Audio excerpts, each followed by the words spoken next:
Exodus 40. The Lord said to Moses, Set up my tent on the first day of the year, and put the chest with the 10 Commandments behind the inside curtain of the tent. Bring in the table, and set on it those things that are made for it. Also bring in the lampstand, and attach the lamps to it. Then place the gold altar of incense in front of the sacred chest, and hang a curtain at the entrance to the tent. Set the altar for burning sacrifices in front of the entrance to my tent. Put the large bronze bowl between the tent and the altar, and fill the bowl with water.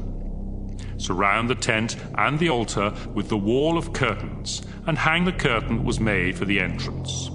Use the sacred olive oil to dedicate the tent and everything in it to me. Do the same thing with the altar for offering sacrifices and its equipment, and with the bowl and its stand.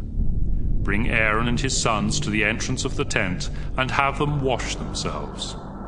Dress Aaron in the priestly clothes, then use the sacred olive oil to ordain him and dedicate him to me as my priest.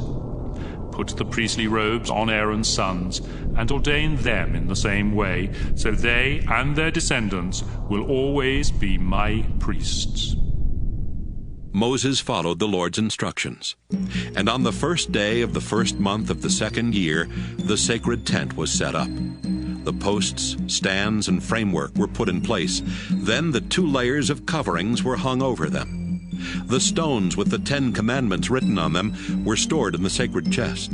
The place of mercy was put on top of it, and the carrying poles were attached. The chest was brought into the tent and set behind the curtain in the most holy place.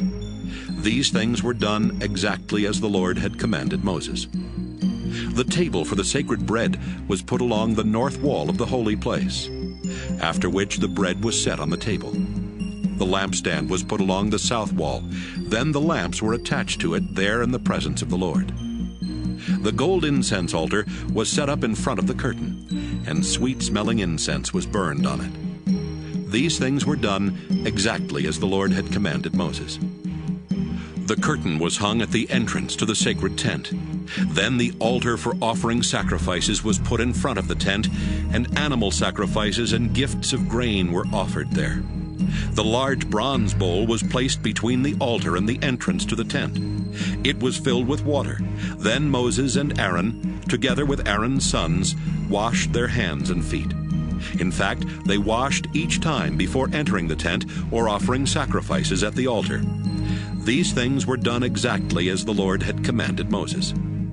Finally, Moses had the curtain hung around the courtyard. Suddenly, the sacred tent was covered by a thick cloud and filled with the glory of the Lord. And so Moses could not enter the tent. Whenever the cloud moved from the tent, the people would break camp and follow. Then they would set up camp and stay there until it moved again. No matter where the people traveled, the Lord was with them. Each day his cloud was over the tent, and each night a fire could be seen in the cloud.